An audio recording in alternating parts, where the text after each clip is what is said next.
Jasper? No, a few less. How many of you have been to Niagara Falls?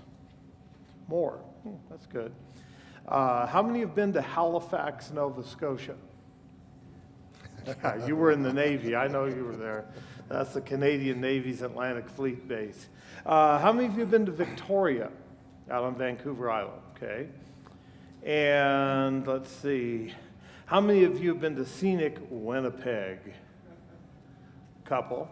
Now, question. How many of you have ridden a passenger train in Canada? Several of you have. That's good. Okay. Well, while we're waiting to make the official start, the program today is going to be about freight transportation across Canada. We're going to start in Halifax, and we're going to go all the way to Vancouver, British Columbia. That's a distance of just over 3,000 miles on the ground, whether you go by train or by car. I've done both. In fact, I've made 10 train trips in Canada. It is really fun being a former railroad official from the U.S. to go up to Canada. They treat you wonderfully. I'll talk a little bit more about that. And to be up in the Vistadome car on the Canadian or the Supercontinental, one of the trains, and tell the history of the route in Canada. I'm used to doing that on Donner Pass and out across Wyoming and Glacier National Park here in the U.S., but it was always fun and something very special to go to Canada. And so, like I said, just a little something before we start here. Go ahead. Welcome to our session, Freight Across Canada and its impacts on Utah. My name is Vern Kiesler of Interplan. I'll be the moderator for this particular session. Daniel Kuhn, the railroad and freight planner, will be the presenter for this session. We do have, we're going to go ahead and get these started. We'll start one over on each side of the room. And we also have a form. If you need this for some particular reason, we can fill this out after the presentation. Get this one.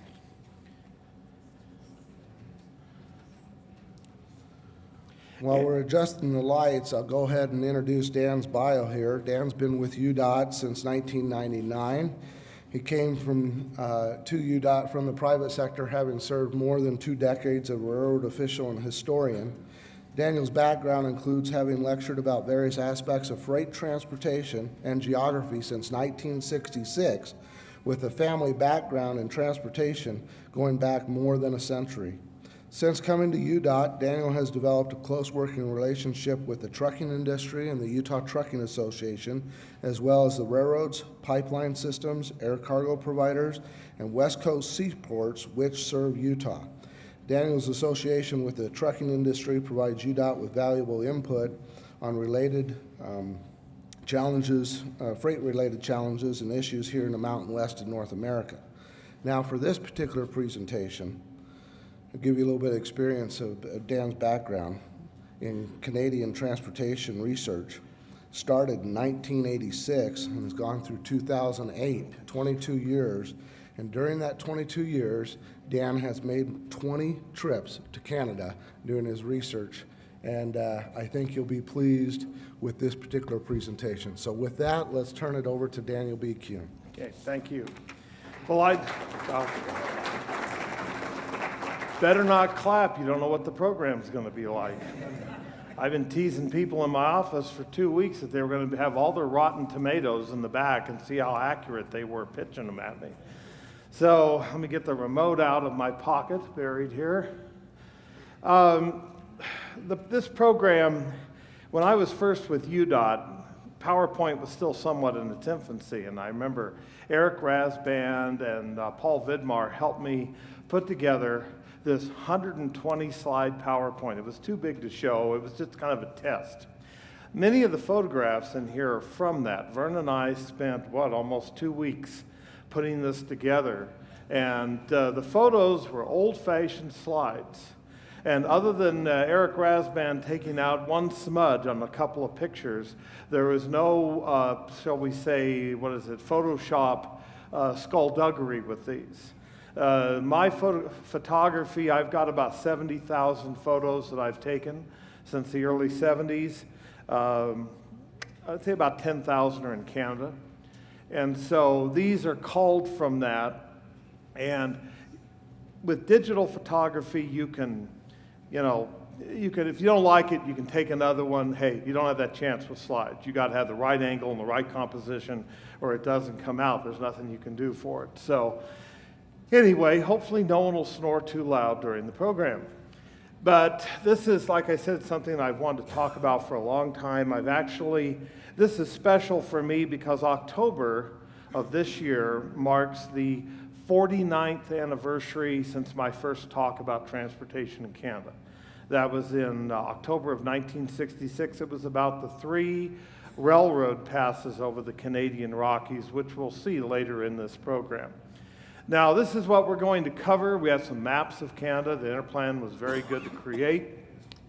We're going to start at eastern seaports, go up the St. Lawrence Seaway, and through the Welland Canal to the Great Lakes, talk about the technology used on the Great Lakes. I've been told I'm the only person in this part of America that actually lectures about the St. Lawrence Seaway. It's kind of an unknown once you get much past Kansas. The Canadian Prairie, we're working our way west across Canada, energy and mountain passes out in Alberta and British Columbia, and then the Pacific Gateway at Vancouver. Now, these maps will orient you a little bit, and I apologize, the print's really small, so I'm going to just use the laser pointer if I don't launch missiles in North Dakota pushing the wrong button. There it is. Okay, first we're going to start with the Trans-Canada Highway. Trans-Canada Highway starts on Prince Edward Island, and they have an offshoot from Halifax. See, I'm getting old, I'm shaking. It goes across New Brunswick to Quebec City, Montreal, up through Ottawa, around the north end of Lake Superior, and then from there over to Winnipeg, to Regina, Saskatchewan, Calgary, through the national parks at Banff and Lake Louise, to Kamloops. I love that name, Kamloops. It's the transportation center of inland British Columbia, and down, actually this road right there is the Trans-Canada Highway. It follows the Fraser River Canyon, like the railroads do, through the Coast Mountains. We call them the Cascade Range, Canadians call them the Coast Mountains, to Vancouver. The road to the east of it, right here, is called the Coquihalla Highway. How many of you seen the TV show called Highway to Hell? Oh, well, you guys don't watch much television in here. This is a show sort of like Ice Road Truckers, all about these tow truck drivers, tow truck drivers, the big trucks, that work the coke, as they call it, and keep it moving. It's a very, very treacherous piece of road. It was the first major toll road in Canada. It was built for the 1986 World's Fair, Expo 86. It is now a free highway. They're going the other direction. They paid for it. They took the toll booth out at the summit of the pass, and it's now a free way. Now, down here we have the 2 railroads, Canadian Pacific in red, Canadian National in blue. CP used to go all the way across Canada, over here to Halifax through St. John's with a ferry service. But in recent years, CP has spun off a lot of their less productive routes to short-line railroad operators. And so the main stem of CP actually starts at Quebec City, goes down through Toronto and up around Lake Superior, and it's the railroad that goes over the Crow's Nest Pass here, west of Lethbridge, Alberta, and then through Calgary and Banff and Lake Louise and down the Fraser Canyon. CN was built much later. It was, for many years, a government-owned company that took over a lot of bankrupt, smaller railroads back around World War I and right after, and made it into a very profitable operation. It's now in the private sector again. CN goes all the way to Halifax, and a northerly route out here where there's only mosquitoes the size of this building, and then up through Saskatoon, Edmonton, Jasper National Park, and then they have a line to Prince Rupert on the coast and down to Kamloops and Vancouver. So I hope that orients you a little bit. Now, before I go any further, let me use these maps to give you an idea about the St. Lawrence Seaway. This area below Quebec City is called the Gulf of St. Lawrence. At Quebec City is where you have the, more or less, the dividing line. It spans many miles between salt water in the ocean and fresh water coming out of the Great Lakes. From here, ships will go up the natural flow of the river to Montreal. And at Montreal, there are rapids on the west side of downtown that forced early French-Canadian trappers to portage their canoes around them. Well, and they've built multiple canals to get around them for large ships, or lake boats, as they're called, on the Great Lakes. That's where the St. Lawrence Seaway itself starts and goes to Lake Ontario. That's the part completed in 1959 for ocean-going ships.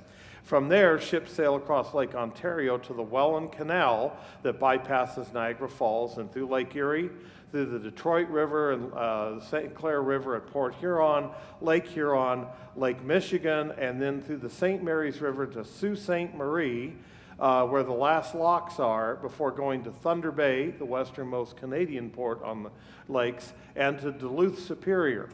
Now, when you're at Duluth Superior, you're almost 2,400 miles inland from the ocean.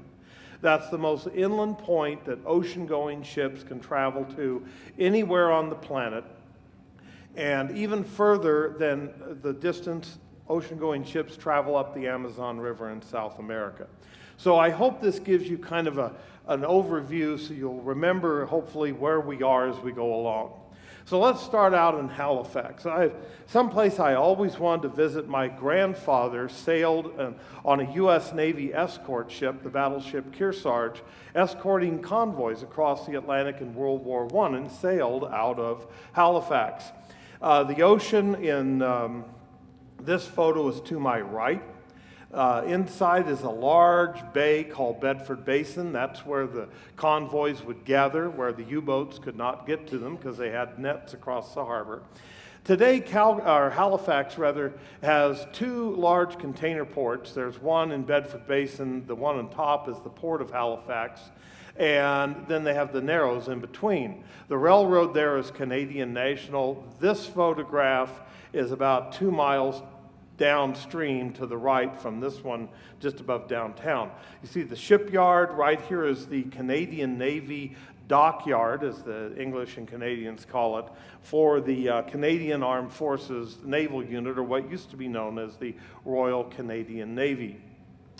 A little side story, I make a reference to it right here. On December 6, 1917, two transport ships collided in the Narrows. One was carrying relief supplies to Belgium. Belgium was particularly hard hit by World War I, being invaded and devastated by the German armies under the Kaiser.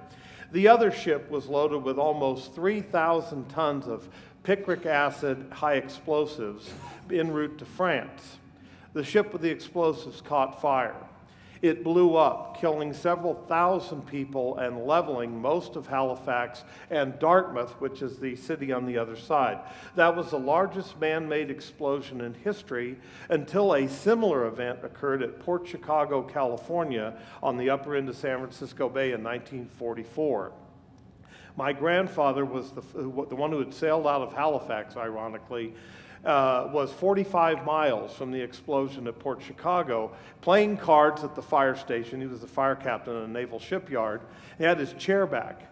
And when that explosion happened, 45 miles away, like Ogden blew up and you're in Salt Lake City, it knocked his chair over. It was actually felt as far away as Hoover Dam in Nevada. It was 10,000 tons of explosives, or what in nuclear terms would be a 10-kiloton bomb.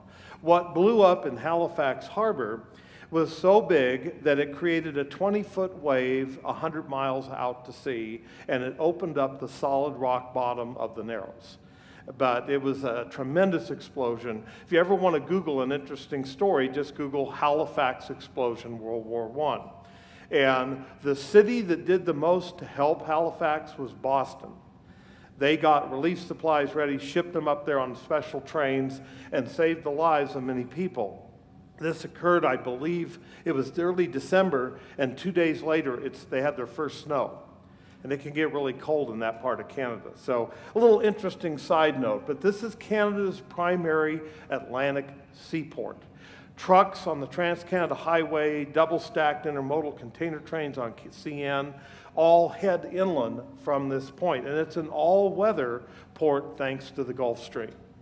Now, we're going to skip over New Brunswick and go over to Quebec. This is where the lowermost bridge is located on the St. Lawrence River. There's a bridge on the east end of Quebec City, but it doesn't go completely across the river. It goes to a large island. But the Quebec Bridge, this big cantilever bridge with a much newer suspension bridge behind it, very famous bridge. It took about 8 years to build it. This is another Google search. Google Quebec Bridge disasters. When it was being built, just before and during World War I, the center span here had to be hydraulically lifted off barges. Before they got to that point, one of the towers completely collapsed due to faulty metal. Then when they were raising the tower, it collapsed and had to be dredged out of the St. Lawrence River. They finally got the bridge completed in 1919 after the war ended. And it's an amazing bridge to drive across. And they use modern day managed lane technology because it's a 3-lane bridge with a single railroad track over here on the upstream side, the far side. You're looking upstream here. Then behind it is the Pierre Laporte Bridge. It was built in 1970. And that's the main highway bridge now. But the Quebec Bridge is how all those trains going to Halifax, coming down one of the main routes in eastern Canada, that's how they get over there. Now, at Montreal, I don't show the port facilities at Quebec City or Montreal because port facilities are port facilities. They all kind of look alike after a while. There's nothing really unique about them like the Narrows and Halifax and whatnot. And I didn't want to keep you here till lunchtime either. But here is where the St. Lawrence Seaway, the Seaway built and completed in 1959. It took from 1954 to 1959 to build it. It was built by the Morrison Knudsen Construction Company, the same people that built Hoover Dam, Grand Coulee Dam, Pearl Harbor Naval Base, most of our Minuteman missile silos, the company that's now part of Washington Infrastructure but has a long, long history in major infrastructure projects all over the world. They nearly went bankrupt because this project had some geotechnical problems with it that, particularly the high water table, they'd excavate for the canal and they would be unable to keep the water out, even with all the pumps. So they had a real challenge in this lower final part of the Seaway to be built. Now, but MK built this, which in 54 to 59, that was one of their major projects. They had about 40 major projects ongoing during the same period of time. Big dams, highways, railroad projects. While they were building this, they were also building the Lucin Cutoff Causeway across the Great Salt Lake for Southern Pacific, west of Ogden, the world's largest railroad causeway. Now, the Seaway begins here at the St. Lambert Lock, and you're coming out of natural flow of the river. You're along the south bank of the river. For those of you that know Montreal, downtown's right over here. This is the Queen Victoria Bridge, built in the 1890s. Railroads and automobiles on it. And from here, you have a series of widely spaced locks, and the canal, the Seaway, follows the south bank. Right through these trees are those rapids I was telling you about that blocked any natural passage up the river. The thing to remember about the eastern part of North America, the rock structure there is very, very old. Much of it is what they call Precambrian rock. It's very hard and it's very tough. You go through a lot of dynamite and high explosives to blast out anything in that part of North America. So you couldn't just dredge the rocks out of the river. There's no way to do that. They had to build a separate man-made canal. I'm actually standing on the old Delaware and Hudson Railroad Bridge by the bridge tender's office. It's a vertical lift bridge, so I could photograph this same ship as it goes up. Now, I call them ships. I grew up in a Navy family in San Francisco, and if it's over 150 feet, it's a ship. If it's under 150 feet, it's a boat, except submarines are always boats, regardless of size, and vessels that sail on inland waterways are called lake boats on the Great Salt Lake, or the Great Lakes. So there's terminology. I'm going to refer to it as a ship most of the time here. Now, the locks that were built in the 50s, all but two were in Canada. The St. Lawrence Seaway really was more of a Canadian project than an American project, but it was pretty much equally split in terms of who financed what. There are two locks in the U.S. side near Messina, New York, in upstate New York. One is the Eisenhower Lock. He was president at that time. And the other is the Snell Lock, about 2 miles downstream. Now, when I was back there, this was... I'd been to an AASHTO SCORT meeting where I was speaking and took a week's vacation, rented a car, and I was invited by the St. Lawrence Seaway Commission in the U.S. to tour their facilities. So the head of security's driving me around so I can get my photographs. And this one ship, the Henry Jackman, was approaching the Eisenhower Lock. And when I was a little boy, there was a book in my elementary school library. And I actually have a copy of it. I found it at Sam Weller's decades later, all about the building of this part of the Seaway. And I wanted to get a picture of a ship going over that highway tunnel that goes under the lock.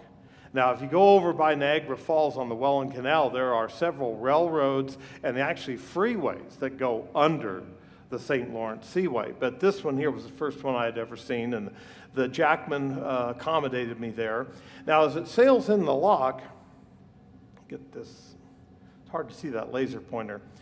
The lock gates close hydraulically behind it. Then this boom comes down. That boom doesn't look like much. That boom will stop a 50,000-ton ship. That prevents a ship in the locks from getting loose or moving forward and damaging the lock gate, which would rapidly drain the several miles of water upstream from that point. And so they have all these safety devices. It usually takes about 30 to 45 minutes for a ship to go through the locks. And if you're standing by the locks and they're raising or lowering, the speed is about like this, right here. So it's fascinating to do that. If you ever want to see this and not have to drive or fly all the way to New York State, go up to the Columbia River. The big dams up there handle large barges, not big ships, but you can get right up close to several of the locks and watch this in operation. Down here are the dimensions. The dimensions of the Seaway are a little bit obsolete now. Remember, in the 50s, ocean-going ship sizes were much smaller than they are today. You're not going to see a super tanker going up through the Seaway or anything like that. They can't. The locks aren't big enough. They can't dredge the channel deep enough. But it's still adequate. And what's interesting is many foreign shipping companies have designed and built specialized ships that will fit through all the locks. They can go anywhere around the Great Lakes, and they bring in or take back commodities, big wind turbines, whatever it is, all the way to anywhere in the U.S. from Europe or from Asia. And so you'll see them. Ocean-going ships on the Seaway are called salties, whereas the ships that are assigned mainly to just stay on the lakes are called lakers or lake boats. Now, as you go up the St. Lawrence River, you're in a beautiful area. It's rolling hills, it's forested. It's a part of New York or even Ontario on the other side of the river that very few people visit. I mean, you think of New York, you think of New York City, but if you ever have a chance to travel through upstate New York, it's a beautiful state. And don't drive the New York State Thruway to do it. You won't see the scenic beauty doing that. Take Amtrak, drive on the back roads, but get off the toll road from New York to Buffalo. This is at Thousand Islands, New York. There's a big tower there you can go up in and take photos looking all out across the Thousand Islands. There are actually more than 1,000 islands. This is at the east end of Lake Ontario, where the Great Lakes go out in the St. Lawrence River. Now, the top photo shows the Canadian span. There's about 5 bridges over different islands between the U.S. side and the Canadian side. Most big ships do not go under the Canadian span, but it's built high enough to clear them. Down here, this is the U.S. span. That's the main ship channel. This is about 3 miles north, that direction from this. You can see a big 53-foot semi on top of the high point of the suspension bridge. That's a 150-foot clearance.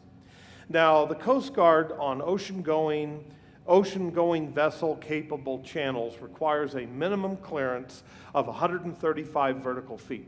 San Mateo Hayward Bridge on the lower end of San Francisco Bay, 135 feet. The Huey Long Bridge in New Orleans, 135 feet. But on the Seaway, they tried to make the clearances a little more generous, and so they had 150 built into this bridge. That's a 2-lane bridge, and that bridge gets busy. A U.S. interstate highway ends there at Alexandria Bay by Thousand Islands. There's a 2-lane road for several miles. You got to go through the customs. And right here in the trees, you'd never know it, there's a 6-lane freeway right through there. That's the Trans-Canada Highway. So going down to Toronto and to Niagara Falls. So now, Toronto is the major city of Canada. Montreal is a big city. I don't want to offend any French Canadians that may be here. But Toronto's like a combination of Chicago. It's more like Chicago probably than any other American city in that it's the railroad hub, it's the aviation hub. There's a freeway that I'll show in a moment called the QEW, the Queen Elizabeth Way. See, they don't have like Interstate 10 or anything like that up there. They name their roads. Trans-Canada Highway, Yellowhead Highway, Crow's Nest Highway. What's interesting, that's how America started with our U.S. national, federal aid highways. They were named. National Trails Highway. Okay, trivia for you, see if you're awake. What was the National Trails Highway? US 66, Route 66. Okay, you look back, there's history books that talk about this when America was developing its roads. Well, the Canadians have numbered roads, but they still have the names. That's a part of their heritage, and that's kind of nice. It's too bad we didn't continue that also. But Toronto's an amazing city. I think it's 4 or 5 million people now. And before you get to Toronto, at the very westernmost end of Lake Ontario, is Hamilton, which you can't see too well here. The QEW is going over the Burlington Skyway there. That's Burlington. This is Mississauga. And on a clear day, you can see the skyline of Toronto in the distance. This is the steel mill town of Canada. It's where they build railroad equipment. They have shipyards. They have several large steel mills. And a lot of iron ore comes down the lakes, primarily from the U.S., to these Canadian steel mills in big lake boats.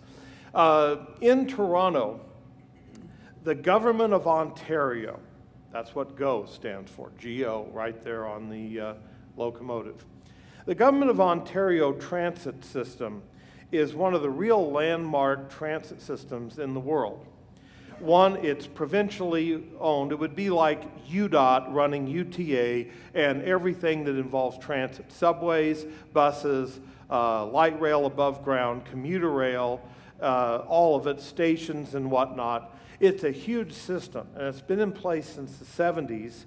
And they are the ones who worked with Hawker Siddeley, which was an aircraft company that went into the rail car business, and they started designing these weird octagonal-shaped commuter cars. See, America invented the double-deck commuter train car in 1950 in Chicago called a gallery car. But this type of car accommodates the handicap long before there were ADA laws by having a depressed center section that a wheelchair can roll onto and then 3 different staggered levels. This is the model that UTA used for its frontrunner cars, and it is now the North American standard commuter rail car. You'll see them all over the western and midwestern part of the U.S. and in Canada. So GO Transit operates out of the Toronto Union Station, a magnificent building built in the 20s, and right across the street is this hotel, the Royal York Hotel, built by the Canadian Pacific, and Toronto Union Station was mostly used by CN, which is kind of ironic. But Canadian Pacific was at one time the largest private transportation company in the world. It was never a government-owned corporation like CN. CP had a 21,000-mile railroad. They had a round-the-world airline. They had Pacific and Atlantic steamships, passenger and freight, and the largest hotel chain in the British Empire. The Royal York Hotel, that was the largest hotel in the British Empire. I believe it still holds that title. Remember, Canada is a part of the British Empire. So it's a huge hotel, and one thing I love about Canada, when you go and have oatmeal, They serve real brown sugar and real maple syrup. There's no phony baloney stuff up there. I mean, they're purist when it comes to some of their favorite things like that.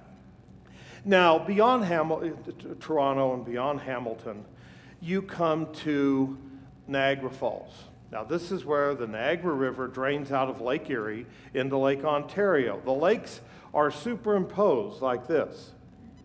So Lake Ontario, coming in from the west, goes further east, and Lake Erie goes further west. So the Niagara River and the Welland Canal that bypasses it are north-south aligned. Now, a little trivia for you for your next visit to Niagara Falls, whether it's on a honeymoon or you're like me and you go there and hang out at shiplocks and railroad yards and whatnot. I did that in my first visit to Hawaii, too, before I met my wife. If you want to go see the Niagara Falls, one, if you want to see it good, you have to have a passport, because now Americans have to have passports to go into Canada. I never had a passport. I would drive across the border, and in fact, when I was going down the St. Lawrence River from Thousand Islands, where the big high bridge was, I was zigzagging. I was photographing each bridge and each lock and each dam. A little side story here, backtracking a bit. And when I came to the first one, I'm in a suit, got my cowboy hat on, and I drive up, and, oh, what's the purpose of your visit? Business. Where are you from? Salt Lake City. And I flashed out my UDOT identification badge. I said, I'm doing transportation research on the St. Lawrence Seaway. Now, before you get freaked out, I paid for all 20 of those trips. UDOT, my previous employer, the taxpayers did not. This was done on my vacation time. So this guy said, you're from what? And this is a customs guy. They're going over into Canada. Well, he called the American and Canadian customs. There was nobody behind me, so I kind of told him what I was doing. So when I got to the next bridge and I went back across, oh, you're the guy from Salt Lake City. Yeah, we heard about you. Okay. So it's one thing I will say, and I'll say it at this point. I've been to all 8 southern Canadian provinces. I've also done research in all 50 United States. The Canadians have treated me wonderfully. Every time I've gone there, they are among the most friendly people I've ever met. The food's good, too, not just oatmeal.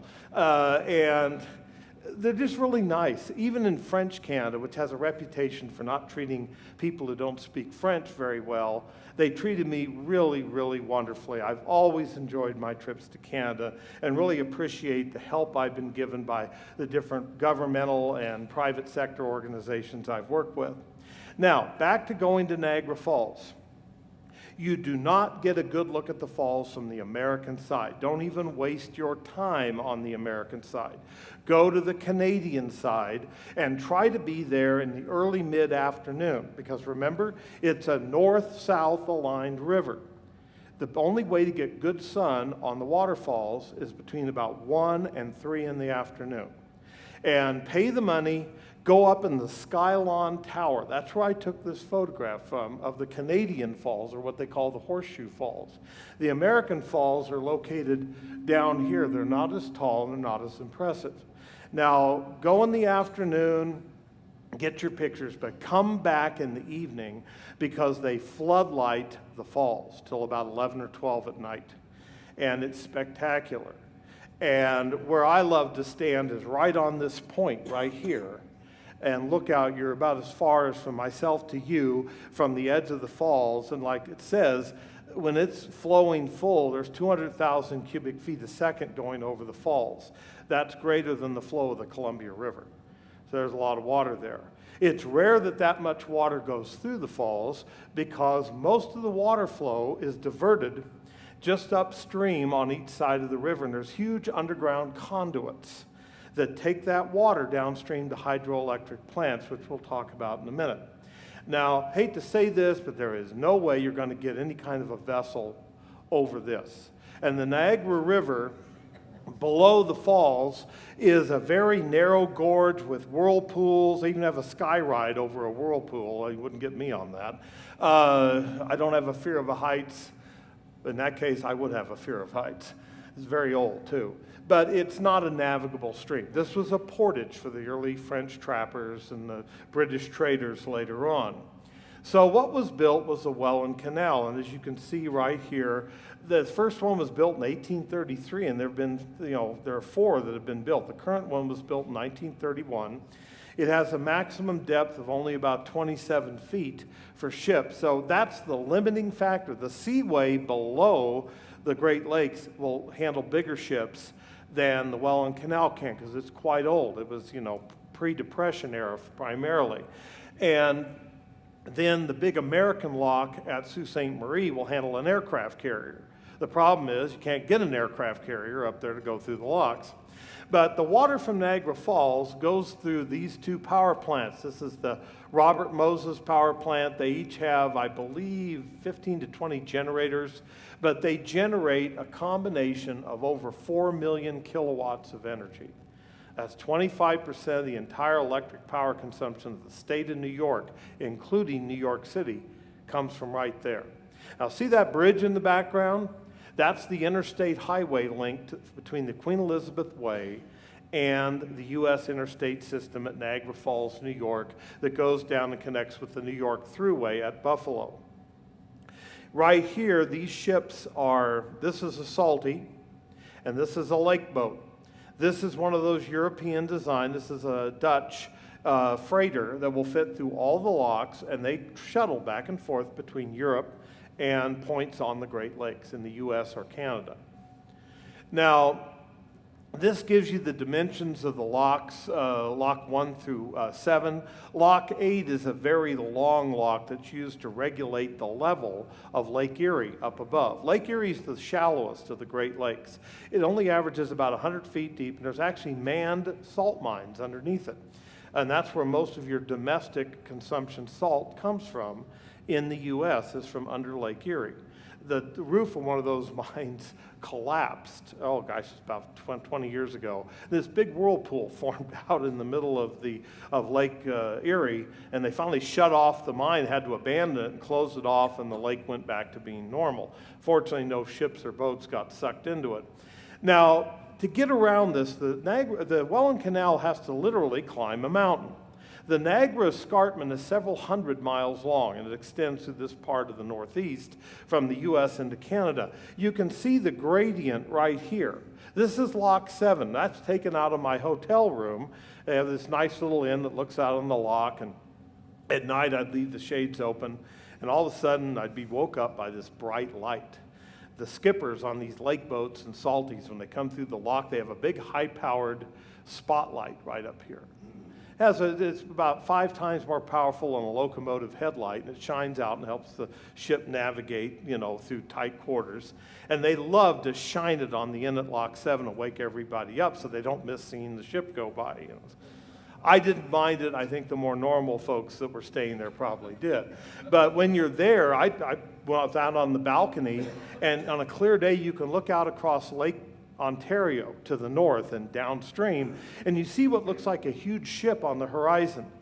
That's the skyline of Toronto over the curve of the earth, and you're only seeing buildings above 50 stories high. Remember, in Toronto is the Canadian National Tower, the tallest freestanding structure in North America. It's over 2,000 feet, and you can go up to the top, and near the top, it's a microwave tower on top. And there's this place where you can stand, and it's a foot-thick plexiglass floor. And you're looking down, and I have a picture of my feet with the Toronto train station down there, and that was the only time I ever did that. I got the picture and I left. Now, the most interesting part of the Welland Canal that makes it perhaps the most interesting canal with locks in the world, something even more fascinating than the Panama Canal, are what they call the flight locks. The Niagara Escarpment's about 190 feet high, and the total lift on the Welland Canal is about, I think it's around 300 feet. But 190 feet of that are in these 3 locks. Locks 4, 5, and 6 are twinned or double. One side is upbound, as they call it, going up the lakes, and the other side's downbound. So you've got ships go into one lock, raise up, go into another lock, raise up, go into the next lock, and then sail out. And it's fascinating. These pictures were taken a couple of weeks after 9/11 because the airlines were a mess and Amtrak was a mess because the airlines were a mess. I ended up driving my own car to some meetings in Kansas City and Chicago. And I figured, well, heck, I'm here. I've taken this vacation time. I'm going to go over and get some good photos on the Seaway. And I showed up at the Seaway office. Remember, this part of it's all Canadian. It's in Ontario. And the head of security was this fellow from India. Remember, it's all keeping it in the current or former British Commonwealth. And I walk in his office. I had no appointment because this was a spur-of-the-minute trip. And I said, I understand you have permits that you'll give to people to go out and do photography on the locks. And he said, well, it was about 10 in the morning when I walked in his office. He said, we have a staff meeting at 2:30 this afternoon, and we're closing off public access onto the infrastructure because of 9/11, because of the attacks in New York and Washington. He said, but I know you, because he knew me from a previous visit. You're with a state DOT. We know who you are. He said, I'll give you a permit. You're the last person that will ever get one. And so I spent that day all over these locks.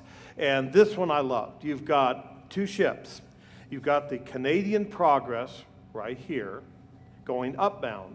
And this is the old J.A.W. Engelhart, a former Esso, Imperial Oil Company, English company. It's called Exxon now. A former tanker used now to haul bulk cement.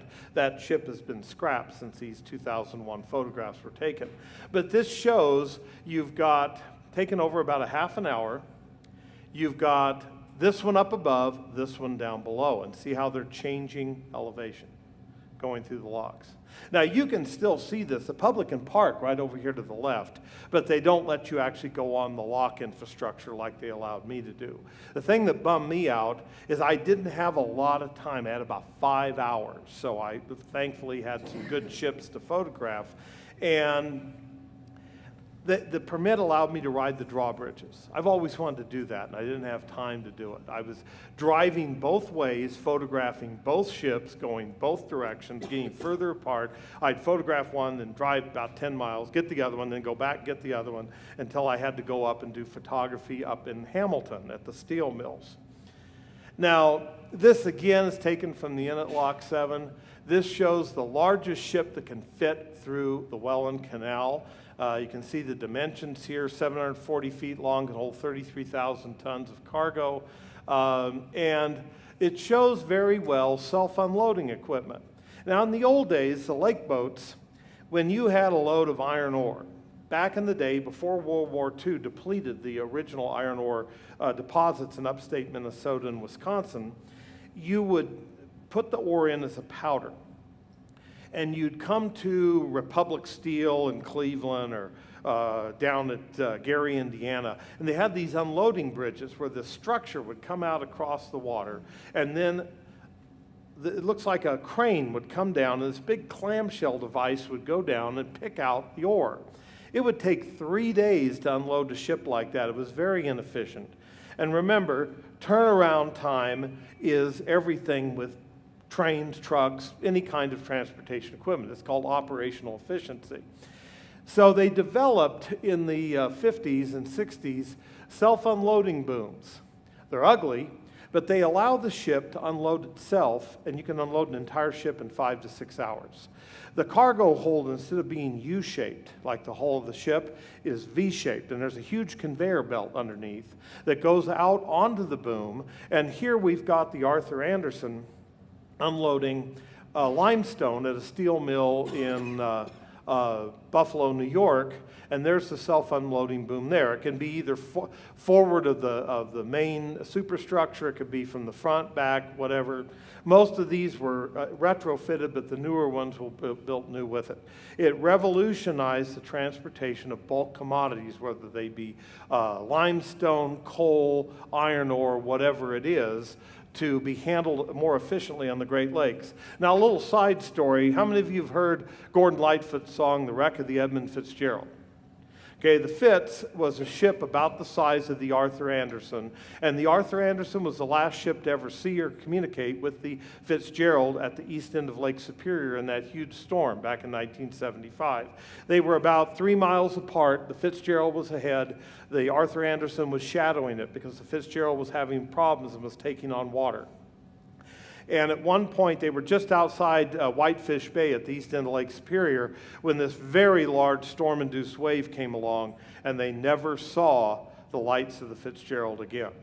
It sank in over 800 feet of water just outside Whitefish Bay, and it split in two as it went down, but the ship nosed into that wave and just kept going, and then broke in two before it hit the bottom.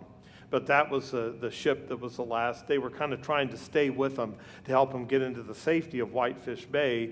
And like Gordon Lightfoot said in the song, they put 15 more miles behind them. They would have been in safe water at that point. Now, the St. Lawrence Seaway is a U.S.-Canadian operation. There are a lot, we're talking about freight across Canada, but there's a lot of American cities that are a big part of this operation. You've got Cleveland right here, the famous Cuyahoga River, the river that was so polluted that in the summer of 1967 it caught fire and burned up 3 railroad bridges. Now it's a much cleaner river, and this is now the trendy disco bar nightclub location, and they do laser light shows on the bottom of all these bridges. That's the old Union Station. It was the tallest road station in the world with this big clock tower, and that is BP America headquarters there in Cleveland.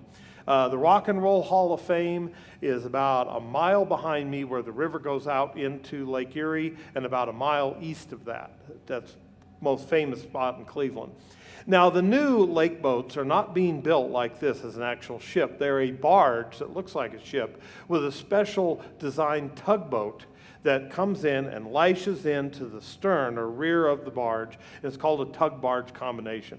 They're a little bit more efficient, but they're no fun to watch from a boat watching or ship watching standpoint. Now, getting across the Great Lakes is a real problem for trucking, for railroads. The lakes facilitate water transportation and impede ground transportation. Now, here on the Detroit River, there are several ways to get across. There are a couple of tunnels under the Detroit River here, but since 9/11, they don't allow trucks. The only bridge in Detroit is the Ambassador Bridge. Now, when this bridge was built in 1929, it was the longest suspension bridge in the world, between the distance between the towers. It's about half what the Golden Gate Bridge or Verrazano Narrows Bridge are today. There's a lot of trucks, but if you have a hazmat load, they won't allow you on the Ambassador Bridge. It is not a government-owned bridge. A family owns this. And the government, U.S. and Canadian government, are trying to build another bridge, and this family's been tying it up in court for probably 2 decades now. But they literally barge the bridge across the Detroit, or barge the trucks with hazmat across the Detroit River. And when it's wintertime and the Detroit River freezes up, the trucks have to divert up to Sarnia on the Canadian side and Port Huron at the upper end of this river where Lake Huron comes out. And these bridges don't have the restriction. In fact, you can see all the trucks lined up. They're getting ready to go through Canadian customs. So there's a 1938 bridge and then the newer 1997 bridge right here. Port Huron was where Thomas Edison grew up, and there's a real nice museum there all about his inventions. Now, the railroads, there's no way they can bridge across these rivers. One, the bridge would have to clear 150 feet. That means a 5-mile-long bridge that would probably cost about $2 billion in today's costs, because trains can't climb as steep as highway vehicles can. So the railroads go under. You've got the Michigan Central Tunnel here operated by Canadian Pacific, and then you've got the Canadian National St. Clair Tunnel. This is in Sarnia. The original one's 1891, it was right here, and then this one here is 1995 to handle double-stack containers. Now, another little side note. Is Kevin Nickel here today? I don't see him. He was my boss at UDOT when I first started. So I'm up here. I'd been to an AASHTO meeting. In fact, that was a meeting, Steve, where I met you. Steve called from Federal Highways. And as I would always do, I'd take a few vacation days, rent me a car, and go look at some interesting transportation operation back in the Netherlands in North America. So I'm in Detroit, and I drive down. There's an open gate, no restrictive signs, and they've had some kind of ceremony here. So I drove in around. I told the guy at the security office, "Hi, I'm from Utah DOT. I'm photographing transportation infrastructure related to the St. Lawrence Seaway." Well, he was very nice, but he must have freaked out. He called the Canadian Pacific Railroad Police. So the Canadian Pacific Railroad Police, they took my identification, and they started calling UDOT. And they got Kevin Nickel at UDOT headquarters. And he said, because I always told my bosses at UDOT when I was going to be in some unusual location. And I had the Homeland Security call from Alaska one time, too. That was pretty funny. But he said, "Oh, yeah, he's my employee. He does that. That's what he's doing." And so the guy was just totally freaked out. And then the train, I was just wanting to photograph a train coming out of the tunnel. Here came a train. I walked over, took my picture, and he just said, "Go on." But basically, he had arrested me, and I said, "You know, I was a railroad official for like 20-some years, and I worked very closely with railroad police. And if you don't want people to come in somewhere, you need to have signs posted and you need to close your gate." I think that kind of caught him off guard. So anyway, but I always think about that. That's him standing right there watching the train come out of the tunnel. So now, just to briefly touch on the other aspects of the lake, you've got Lake Michigan, the second largest of the Great Lakes by water volume and length. That's totally an American lake. Of course, Chicago. I'm in the Sears Tower. They may call it the Willis Tower now. It will always be the Sears Tower to me. Looking out across Lake Michigan here from the 103rd floor. And then the entrance to Lake Michigan is up there at the Straits of Mackinac. No, you do not pronounce it Mackinac. I learned that on my first visit. Mackinac Island is just off to the right. Okay. Show of hands, including you guys, how many of you have seen the movie Somewhere in Time? With Superman in it. Okay, that was filmed at the Grand Hotel right over here on Mackinac Island. So this bridge was the longest suspension bridge by total length for a single-span suspension bridge in the world for several decades after it was built. Now, the distance between the towers is 3,800 feet. You'll notice these pilings look pretty wimpy. There's a reason for that. That freezes solid in the winter, and you don't want to have too much of the man-made structure interacting with the ice. So the Golden Gate Bridge, for example, is 4,000 feet between the towers. The Verrazano Narrows Bridge is 4,060, and some bridges in China now have over 6,000 feet between the towers. That was quite a bridge in the 1950s. It was a very difficult construction project. You could only work for about 5 months out of the year. In the winter, you had to shut everything down. Now, the railroads in Canada and the highways have to go around the north end of these lakes. And they have to go across something called the Canadian Shield. As you can see, it's one of the largest geological continental shields on Earth. It's 3 million square miles going all the way to Greenland and clear up to the Arctic Ocean. And it's all Precambrian rock. I don't remember the exact number, but it took 15 years to build Canadian National around the far north end of Lake Superior. And I don't forget how many thousand tons of dynamite to do it. I've ridden out across there on the train. It's mosquito heaven. There's almost no straight track because there's tens of thousands of little pothole lakes, and you're going around them. And they run 30 to 40 trains a day on both the CP and the CN around the north end of Lake Superior. Now, when you get over the east end of Lake Superior, you have the last lock. You've got the Sault Ste. Marie locks, operated by the U.S. Army Corps of Engineers. They are not considered part of the Seaway, but in reality they are. They're totally American. There's one little lock in Canada for the tour boats, and that's it. The Poe lock, and I'm not making a derogatory statement, Poe lock, P-O-E-L-O-C-K. The Poe lock, don't say it fast, is this one that this big ship is going out of. It's 1,200 feet long, 110 feet wide. That's the same width as the Panama Canal. And it can accommodate vessels drawing as much as 32 feet. Now, On the upper lakes, up from Lake Erie up, there are 13 huge ships that have been built since the 70s. The last one was completed in 1981. They're called Super Lakers. They are each 1,000 feet long.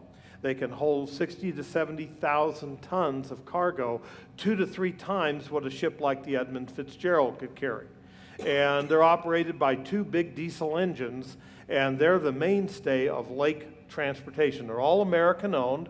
In fact, this is kind of ironic here. This is the Columbia Star. It's the American Spirit now because the company that owned this ship went out of business, Ogilvy Norton Marine. The Columbia Star was the ship built to replace the Edmund Fitzgerald. Now, in this lower photo, this was taken about an hour after I photographed it leaving the Poe Lock, and I'm at Whitefish Point Lighthouse. See Canada over there in the distance? Now, halfway between the ship and that part of the Canadian shore, that's where the Edmund Fitzgerald sank. And that's where it rests with its 29 crewmen aboard. And this is the ship that replaced it. You can see how big it is. You've got a 300-foot self-unloading boom back here. I mean, these are literally the size of a U.S. Navy aircraft carrier. It's amazing to watch one of them go through the locks. It clears the lock with 2.5 feet on each side. And because these ships are equipped with bow thrusters that are little water jets, propellers on the front, the bow on each side and on the stern on some of the ships, they don't need tugboats. So they maneuver in, they'll go in that lock and never touch. Actually, the largest ship, the Paul R. Tregurtha, is shown right here, has been in Mighty Ships, one of those TV shows on the cable and satellite news networks. This is the longest one. It's 13 feet longer than the rest. It's the largest ship ever to sail the Great Lakes and the largest freshwater vessel in the world, shown coming into Duluth Harbor at the west end of the lake. And this is the Quebecois, right here, that's how you say it in French. It's a standard old non-self-unloading, what they call a straight deck lake boat. It doesn't have self-unloading equipment. These ships are now used mostly for hauling wheat and other grains because they can be vacuumed. They can literally vacuum the wheat out of the holds. They don't use a clamshell or the self-unloading equipment. This is looking down 500 feet from the heights above Duluth. You know, you think of Duluth, Minnesota, Superior, Wisconsin, and that's Superior, let's see, right over here across the Inner Harbor. And I remember when I was a kid, Duluth was a joke. I mean, it's like, Duluth? And now you go there, and a lot of the heavy industry has left, and they fixed up the downtown. They have museums and nice shops and restaurants.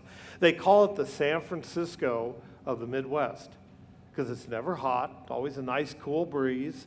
And if you ever get a chance to go there in the summer, I encourage you to do it. Don't go in the winter, but it's a fascinating place to visit. They've got wonderful museums about various subjects, a lot of scenery around there. And just remember one thing.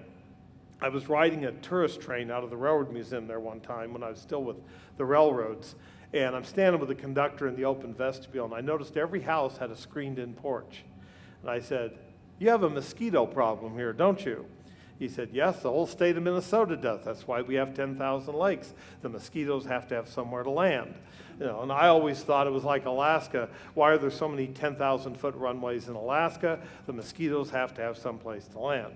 So anyway, now a little personal segue here. Of all the lake boats that have ever sailed on the Great Lakes, the Edward L. Ryerson is by far the favorite of all the boat nerds, as they call people who like to watch the ships on the Great Lakes. Now, the Edmund Fitzgerald, of course, is the most famous, but the Edward Ryerson was the only one built that was streamlined. Very beautiful lake boat. And this shows it departing the Burlington Northern Santa Fe iron ore dock at Superior and sailing out the South Channel into Lake Superior, headed east. Lake Superior is a big lake. It's over 300 miles long, 160 miles wide. It is the largest by surface area freshwater body on the planet. It's over 1,300 feet deep at the deepest spot. Now, believe it or not, Utah coal on occasion gets shipped by rail to Midwest Energy Terminal right here, and ship to power plants down in Detroit and Cleveland and places like that. It's not very often. Most of their coal comes from Wyoming, but these big 1,000-foot lake boats are what carry it. And there's a lot of Canadian wheat that will come to grain elevators in Superior and Wisconsin and gets transloaded to Lakers to go down the lake to either Montreal or Quebec City or Toronto. And if it's exported, it'll be transloaded in, at that point, to a larger ship to go over to Europe or Asia or wherever it's going. Now, the Thunder Bay, remember I showed up the northwest coast of Lake Superior. That's the westernmost port in Canada, where the Canadian Pacific goes west. CN has a line there, Trans-Canada Highway has a route that goes there. It's mainly a grain port, but they don't have as much business there now because with the development of larger rail cars and more efficient rail handling, it is quicker and cheaper to ship the rail all the way to Halifax or Montreal than it is to put it on a lake boat here, take it down the lakes, and then transfer it to an ocean-going ship. Now, west of there, we head out across the Canadian prairie. See the Thunder Bay written on the fuel tank right up here. This is from the dome car on the Canadian, the grain hoppers here, and showing the kind of signage and infrastructure on the Trans-Canada Highway west of Thunder Bay. Now, you get over to Winnipeg. Winnipeg is sort of like the Kansas City of Canada. It's a rail center, not as much of one as Kansas City, Missouri and Kansas are, but both transcontinental roads pass through here, the Trans-Canada Highway. And when I was there in 2006, Flying J had just opened a new truck stop. Terrible food. But anyway, it's no reflection on how they are now under Pilot. But notice the unique design of this truck. It has a three-axle bogie. It's a permanently coupled double. You can take the trailer off the back. It has the little dolly supports, but this is very different from how we do it here. Trucking in Canada is very different. One, the trucks are heavier duty, more robust. A friend of mine was a long-haul truck driver in Canada. Spent most of his time in the States, but he went back and forth out of Calgary. He said an American truck that's standard on your interstates wouldn't last 2 years in Canada because we don't have all the fancy highways. A lot of those trucks operate on dirt roads into the far north or over ice roads over the lakes like we see on TV, and they're very, very heavy duty. Up above shows a Canadian National double-stack train passing through downtown Winnipeg, headed east.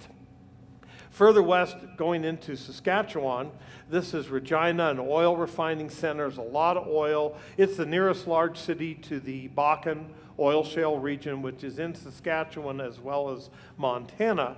And notice this very interesting turnpike double.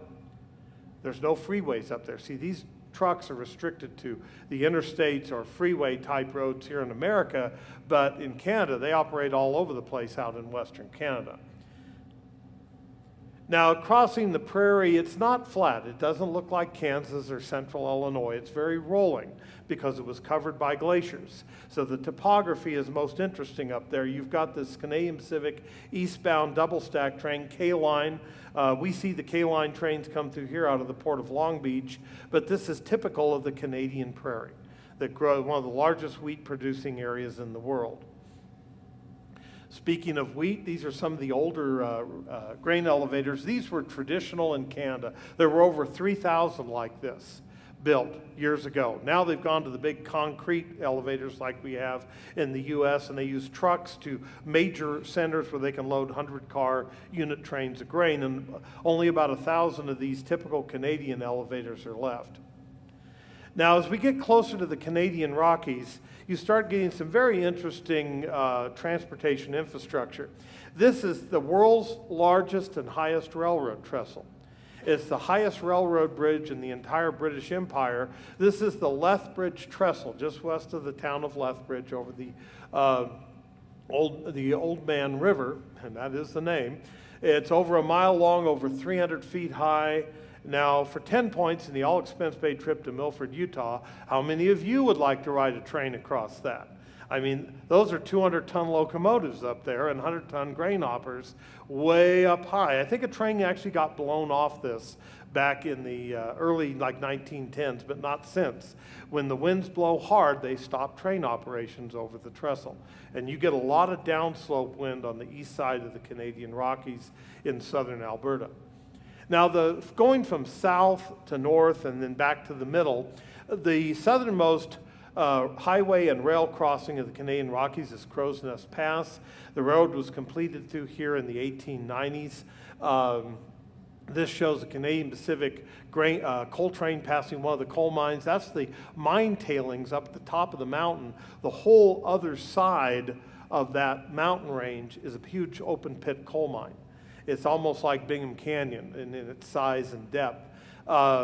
The double down here, once again, see it has those triple axles, the bogie there between the trailers. Very similar to our Beal transliners that haul coal and aggregate here along the Wasatch Front. Crow's Nest Highway is not a real busy road. It's not a major Trans-Canada highway, but there's a lot of good-sized towns through southern BC and southern Alberta that are served by this, and it's named for Crow's Nest Mountain right here that looks like the old-fashioned crow's nest on top of a sailing ship's mast.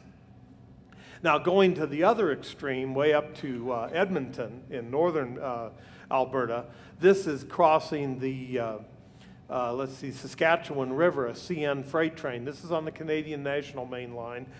Here's the main line bypassing Walker Yard, and there is the Yellowhead Highway. That's the second most important road across Western Canada. The Yellowhead starts at Winnipeg and goes all the way out to Prince Rupert, and then another route, BC Provincial or State Highway 5, goes down to Kamloops to the Trans-Canada. It's a lot like Bangerter Highway. It's sort of a quasi-expressway. There are some interchanges, there are some lights, and that's as good as you get for freeways in Edmonton, even though it's a very, very large city out on the Canadian prairie and one of the energy centers of Western Canada. Now, I love this truck. I dang near had a wreck getting turned around so I could chase this and get photographs of it. Like, what the heck? It's a tank truck with a cargo deck on top. Now, anybody here from UDOT Port of Entry? Motor Carrier Division? Okay, I want you to imagine something like this on Highway 40. Try and pass that out by Fruitland or someplace like that. But it's interesting, this truck is designed to drive on the non-paved roads up into the tar sands region at Fort McMurray, far north of Edmonton. And here it is on the Yellowhead Highway. But remember, there's not a lot of transportation infrastructure in Canada. Most of the population of the country is within 150 miles of the U.S. So you have a lot down south and nothing out north. That's why a lot of cargo is hauled by air. And I'm not going into air because it's a whole world into itself in Canada. But see, they can haul crude down, clean out the tank, haul fuel back, and have cargo up above. Interesting idea. Now, as you head west from Edmonton on the CN, you start getting into the Rocky Mountain foothills at a place called Hinton. Now, this is the center of the largest extractive development in Western Canada, natural gas and petroleum. When I was there in 2006, it looks like downtown Roosevelt or Vernal. There's oil extraction trucks, frac sand trucks, water trucks everywhere. And try to get dinner there is a real interesting challenge. This is the other big industry. In fact, the largest industry in Canada is not energy or grain. It's wood products, paper products, lumber. Most of your building material used for new construction here in Utah comes from Canada. Union Pacific runs a large freight train every day from their big yard up in eastern Oregon, a place called Hermiston, that connects with Canadian Pacific. UP has a line up to the Canadian Pacific connection at Kingsgate, Alberta, or Eastport, Idaho, up in the Idaho Panhandle. And that's where our building material comes. You'll see these CP and CN cars at the lumber yards all around the valley. Now, Jasper, if there's a national park dear to Dan's heart, it's Jasper. Where else would you have a railroad terminal in the middle of a national park? I mean, I can enjoy the scenery and watch the trains and a bunch of trucks too, all at the same time with beautiful surroundings. It doesn't get any better than that. I even took my poor wife up there for a night just so we had a hotel looking out over the scenic wonders of the CN yard. It was a real excitement, wasn't it, Teresa? But this shows the train here changing crew. You can see the mountain scenery, double stack train, CN there on the underpass. And just west of there is Yellowhead Pass, the lowest crossing of the Continental Divide by a railroad in North America. There's a truck parked at the divide marker right here. Remember, it's not called the Continental Divide in Canada, it's called the Great Divide. So you got to use the right terminology. Here we are climbing Yellowhead, an eastbound empty grain train passing its double track on this section. And then here's Provincial Highway 5 going down toward Kamloops, while the main highway and railway go to Prince Rupert, and that's one of the many glaciers you see driving or taking the train across Western Canada. Now, of all the pictures I've taken of trucks, and as a railroad person and a ship person and an aviation person, I never dreamed I'd be spending so much time with trucks. That's my favorite. I had to stand there 28 minutes, I remember it well, waiting for the next truck to come along on Highway 5 with Mount Robson in the background. Mount Robson's the highest mountain in the Canadian Rockies, and most tourists never see it. It's only visible about 40 to 50 days out of the year. I've been by it 10 times now, and it's always been visible. I'm almost afraid to go back. I might break my winning streak. So that sums up driving or taking the train across Western Canada. If you haven't gone up there on a vacation trip, I encourage you to do that. There are never crowds on the roads. The roads are well built, and it's just a fun drive. It's very different from anywhere I've ever been in the U.S. The only place in the U.S. that rivals, to me, the Canadian Rockies would be Yosemite, where I grew up in California, Mount Shasta, and in Northern California, and then Grand Teton up in western Wyoming. Now, Calgary is sort of like Denver and Salt Lake City rolled into one. Don't tell Broncos fans that, they wouldn't like it. You've got rail lines going 4 directions, major primary freight route highways going 4 directions. This is the CP yard. There's a grain train right here, but see this one full of yellow? That's full of sulfur. Canadian crude oil in Alberta is just full of sulfur, and no one wants to burn it for environmental reasons, so they separate the sulfur out, ship it in trains out to the port of North Vancouver, and ship it to Asia, where it's used in a variety of industrial purposes. Now, there's a little story behind this. When we get to the picture of the Mount Macdonald Tunnel, I want you to remember the Soltran, sulfur transportation train. They fill the cars about half full and spray clear, biodegradable glaze over the top to keep the stuff from blowing out. It's always worked, except once.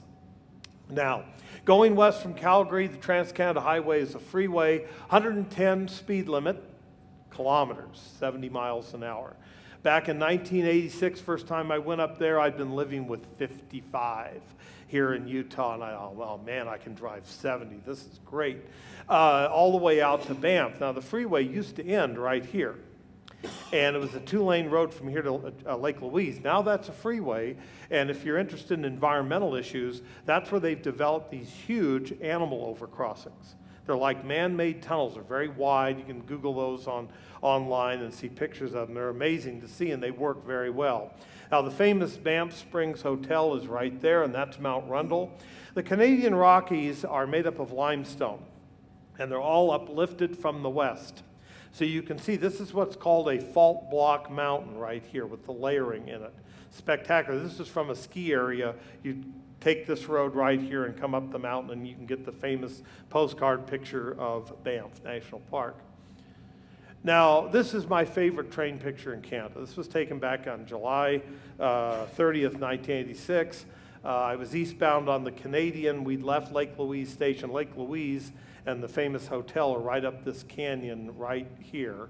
And Fairview Mountain there, and Queen Victoria Glacier's right up here. I was back in the back dome car giving my usual narrative, and I realized I only had 3 miles to get up forward to get a picture at what they call Morant's Curve. Now, when I was 4 years old, my dad brought home a brochure about the Trans-Canada Highway, which wasn't even completed then, and it had a picture of this train at that curve, and it looked a lot like a train I grew up with in California called the California Zephyr. In fact, it was modeled after that. And so I always loved this spot. And it was named for Nicholas Morant, the famous corporate photographer for Canadian Pacific, that took so many photographs that were published worldwide. And so to get from here to here, I had to go through all these sleeping cars, and there's ladders into people's upper bunks. And I get to the car I'm standing in here, walk up in the dome, and we're going in the curve. So I run back down, open the top part of the door, take a picture forward, and I got that picture back. But that made up for my driving visit there when these mountains were totally covered by clouds. Now, Kicking Horse Pass is the highest spot on the Trans-Canada Highway and on the Canadian rail system as a whole, only 5,300 feet. Remember, your base elevations are much lower. Most of these mountains you're seeing here are 10,000 feet or less. Remember, in Utah, we're at already a very high base elevation, being in the middle of the continent. Canada's mountains are quite a bit different. This shows the spiral tunnels. Here's the marker at the Great Divide. Right by this tree right here, there's a little creek. It's a natural creek. It's not man-made, and it splits. And one side goes to the Atlantic, and one side goes to the Pacific. It's natural. They discovered it when they were exploring for the route of the Canadian Pacific Railroad, and the pass got its name because the head of the party out on using mules and horses to do the surveying back in the 1880s, he was kicked by his horse, trying to get it out of a stream where it fell in, and it got the name Kicking Horse Pass. Don't ever say Canadians don't have a sense of humor. Now, to get down the west side, the railroad used to be built on a 4% grade where the Trans-Canada Highway is now. And in 1909, they built a spectacular piece of engineering. I'll use the roof with the laser. You come out of Kicking Horse Pass here, you go down, you go into a tunnel, spiral around, come out below, go across the valley, go into another mountain, come out of the spiral tunnel, then down to the town of Field. There's nowhere in the world where you have a double loop all inside a mountain. It's spectacular. When I went up there and took my first train ride on the Via Rail system, they said, oh, well, Mr. Kuhn, being a visiting railroad official from the U.S., we'll give you a permit to ride in the locomotive over the Rockies. And I said, well, let me think about it. You know, I wasn't sure I wanted to do that, but they were very accommodating. This picture here is actually taken from the Trans-Canada Highway Overlook. This is one of the most visited tourist spots in Canada, is this rail double loop right off the main highway. And this shows that I'm standing on the highway as the train comes down into the town of Field. And this is proof, yes, I did ride in the locomotive. I'm coming into Field, big empty grain train going back to the Canadian prairie. And that's where I climbed down out of the cab, got back in my business suit, and had dinner in the dining car before the overnight trip to Vancouver. Now, the Trans-Canada, one thing I want to point out. Now, most of you know, Vern Kiesler and I have done a lot of work identifying and working with the regions to put in passing lanes on our 2-lane primary freight network highways and climbing lanes on our interstate system. The idea for that I got from my extensive travels across Canada, because they have wonderful 2-lane roads, full paved shoulders, which people use as another lane if a faster vehicle comes up behind them. I remember my first visit to Canada by car, I saw that people were doing this. So if somebody come up behind me, I'd move over on the shoulder, which was 12 feet and, you know, fully paved. And these Canadians would go by, they'd honk, they'd wave, they'd smile, and I realized why. I was the only American doing that, because every time there was a jam up, there would be some Yank in an RV or something that wasn't about to get over in the passing in the shoulder, but that's what they do. Lots of passing lanes. They're long passing lanes, and then they also have the climbing lanes as well. Now, if you ever thought about driving across Canada at night, this is an animal warning sign with a yellow reflector in the eye. It's a caribou with the word attention on it. If that doesn't strike fear in the hearts of a driver at 2 in the morning on the Trans-Canada Highway, I don't know what would. But these are examples of the scenery. There's Mount Sir Donald right there. This is in the Selkirk Mountains west of the Rockies. And this was the last stretch of the Trans-Canada Highway to be completed in 1962, and there's the marker at the summit of Rogers Pass. And they use Canadian Army howitzer units, like we have our UDOT units that use the guns to blow down the avalanches. The Canadian military actually has a unit assigned to keep the avalanches off the Trans-Canada Highway, with lots of big concrete and steel snow sheds on both the railroad and the highway going over Rogers Pass. The Canadian Rockies are beautiful, but the Selkirks to the west of Golden, east of Revelstoke, are my favorite of the mountain ranges in Canada. Now, remember that tunnel and the trainload of sulfur? Back in the 1980s, the Canadian government, working with the Canadian Pacific Railroad, spent $600 million in Canadian, about $2.5 billion today in US funds, to build 21 miles of new railroad through the middle of a national park. And it was one of the first large mega projects to be completely environmentally sensitive. You can drive along the Trans-Canada Highway and you look across the canyon, you can't even tell where the railroad is over there. But the highlight of this was the longest railroad tunnel in the Western Hemisphere, the 9-mile-long Mount Macdonald Tunnel. In the middle of this tunnel is a vent, and they have a big blower because they use diesel locomotives through there. Well, they had the blower set a little too high. They ran a sulfur train through there, and the blower kicked on. And it sucked the whole train up through the vent, spewing sulfur all over the place. It was inside the tunnel. And what do you get when you mix sulfur with water? Now do you understand sulfuric acid? Do you understand the magnitude of the cleanup for that? It was, I think, $5 million just to get it all out of there. They cleaned it all up, got it off the rails within a couple of days so it didn't corrode the metal and everything. But I always kind of laugh about that. Now, how many in here have been to Promontory, Utah, where the Golden Spike was driven? It's an interesting place, very historic. I think Canada's got its beat with regards to scenery. That's where the last spike was driven on the Canadian Pacific, the first transcontinental railroad across Canada. That's what created Canada. British Columbia and Alberta were going to be their own country if Canadian government back east didn't build a railroad to link them with the rest of Canada. And that's where Canada, as we know it today, got its birth, with that driving of that spike in 1885.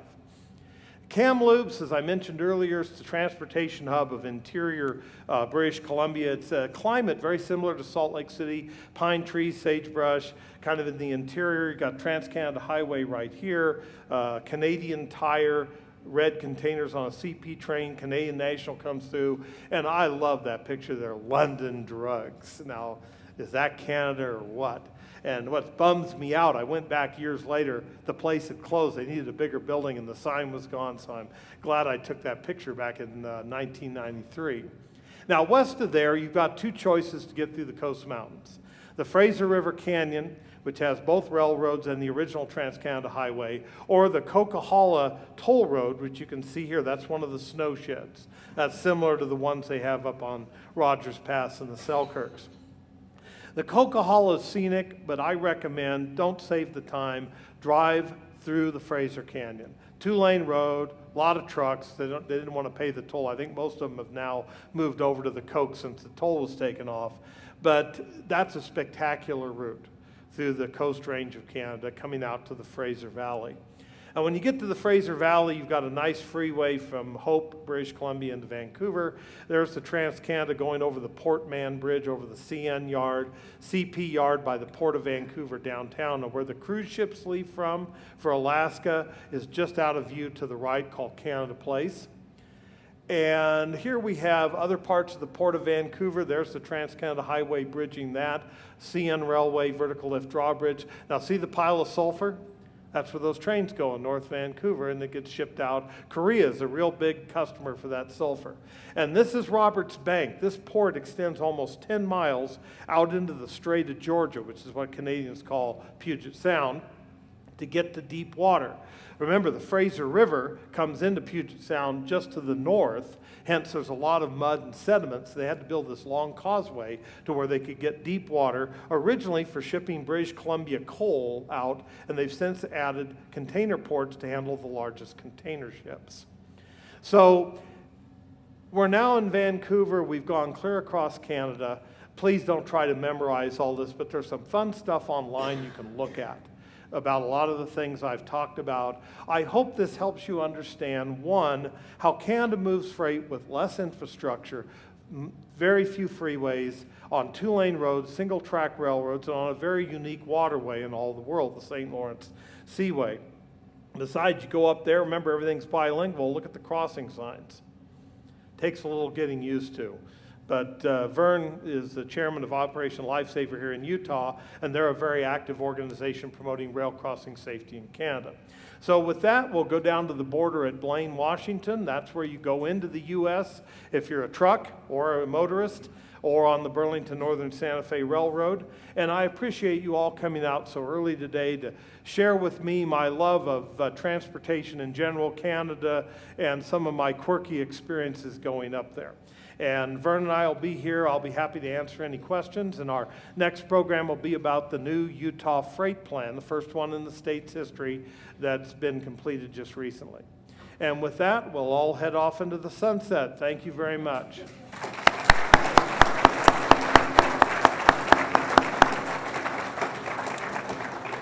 We do have time if there's anybody who wants to ask a couple of questions. We can take a couple of questions. I know it's a long presentation, but we're able And be to put sure and questions. sign up on the the clipboards that are going around as well.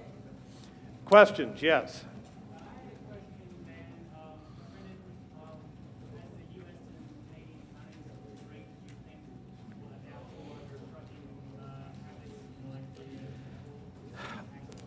The question was, did you say as the U.S. and Canadian economies degrade?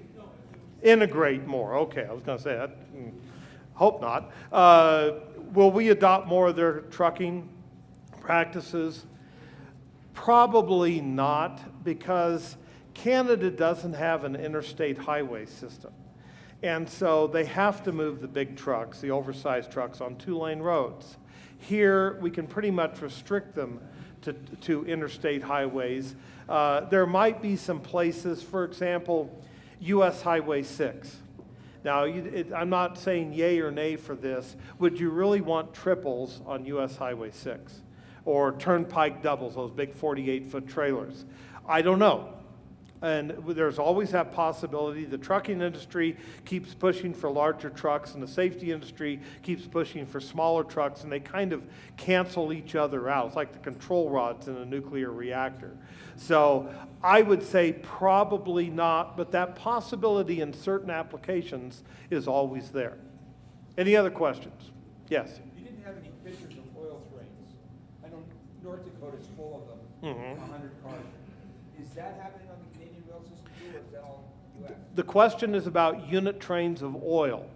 There have been a lot of, ever since that one derailment back in Quebec where the whole town got blown up at the center part, that actually was the former Canadian Pacific route over to far eastern Canada that had been spun off to a short line railroad. Canada has a lot of unit oil trains, but there's many more in the U.S. because, one, we're a bigger consumer, and the Canadian pipeline network tends to mitigate the need for them in Canada, but they do have them in Canada. And other than that one incident, they've actually been operating them fairly trouble-free. And there hasn't been much going on in the U.S. The growth of unit oil trains, let me just digress for a minute. It was a boom that's kind of fizzled a little bit, but the number of trains operating on a given route grew so quick in a matter of months, not years, that it literally overwhelmed many key rail lines. And the handling of it, they found that the Bakken crude oil tends to have a lot of natural gas in it, making it more explosive if there is a derailment. Now, you take Utah wax crude, you can throw matches at it and probably won't light, but each crude oil is different. They each have their own chemical makeup, and they kind of learned the hard way about the crude from the Bakken area. Now, the crude from up in the tar sands region, what they call syn crude or synthetic crude oil, which we use here in Salt Lake for some of our fuel. We have a pipeline from Edmonton and Calgary to our Salt Lake refineries, and about 20 to 30% of our fuel is from Canadian oil, synthetic crude and regular crude that had the sulfur removed from it. So I hope that answers your question, gives a little background on that. Any other questions? They're all asleep. Got one to the right. Oh, okay, yes.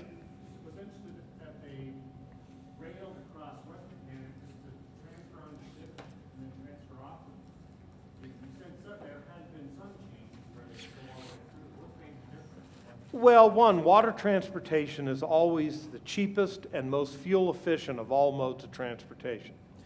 Now, we don't have that benefit here in Utah. I used to joke when I did public meetings in Vernal about the Port of Vernal and how many locks it would take to get up the Colorado River. But in Canada, you do have the St. Lawrence Seaway and the Great Lakes. So the lake shipping season is from March or April to usually December. And then there's 3 to 4 months when the lakes are so frozen they can't operate ships. And that's when they do their heavy maintenance on the locks. The ships go into winter layup. They do internal maintenance on them. So they would ship during the lake shipping season to Thunder Bay or Duluth, and then they would go down the lakes to ports, and most of that wheat was consumed in Canada. But if it was going to be exported, they had to get to where ocean-going ships could reach, and that was below the rapids at Montreal. There wasn't a St. Lawrence Seaway till 1959. Now, when the Seaway opened up, it allowed ocean-going ships to come in, but that was around the same time that 100-ton capacity covered hopper cars for grain came out, and unit trains, all one commodity trains, where in the old days a freight train was so slow and had to stop so many places that it was just about as quick to make the 8 to 10 day sail from Thunder Bay or Duluth down to Montreal as it was to ship it by rail. Now the train can do it in 3 days. And so they'll go directly to Tidewater, whether it's Montreal, Quebec City, or Halifax, and ship it from there just as one train. The transload is a time consumer and it's a cost. So while there is still some that goes that way, nothing like what was being done, say, 20 years ago. That probably concludes our time. Certainly